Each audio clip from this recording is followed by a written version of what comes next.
અંકલેશ્વર જેડીસીમાં આવેલા શારદા સિન્થેટિક કંપનીમાં આજે વહેલી સવારે અચાનક ભીષણ આગ ફાટી નીકળતા સમગ્ર વિસ્તારમાં અફરાતફરી અને દોડધામ મચી ગઈ હતી.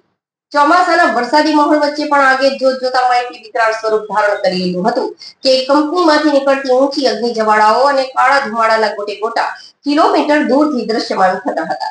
અંકલેશ્વર જેડીસીમાં આવેલ શારદા સિન્થેટિક કંપનીમાં આજે વહેલી સવારે અચાનક ભીષણ આગ ફાટી નીકળતા સમગ્ર વિસ્તારમાં અફરાતફરી અને દોડધામ મચી ગઈ હતી. આગ લાગવાની ઘટનાની જાણ થતાં જ અંકલેશ્વર જેડીસી ડિઝાસ્ટર મેનેજમેન્ટ અને સ્થાનિક ફાયર બ્રિગેડની ટીમ તાત્કાલિક એક્શનમાં આવી ગઈ હતી. ઘટના સ્થળે 2 થી વધુ ફાયર ફાઇટરો સાથે ધસી ગયેલા જવાનોએ આગ પર ચારેય તરફથી પાણીનો મારો ચલાવી યુદ્ધના ધોરણે કાબુ મેળવવાની કામગીરી શરૂ કરી હતી.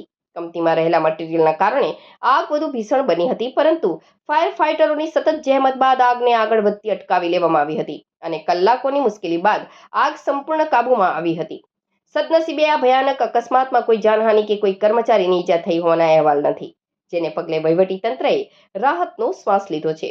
જો કે આગને કારણે કંપનીનો પ્લાન્ટ અને મશીનરી બળીને ખાખ થઈ ગયા હોવાથી લાખો રૂપિયાના નુકસાનની આશંકા સેવાઈ રહી છે.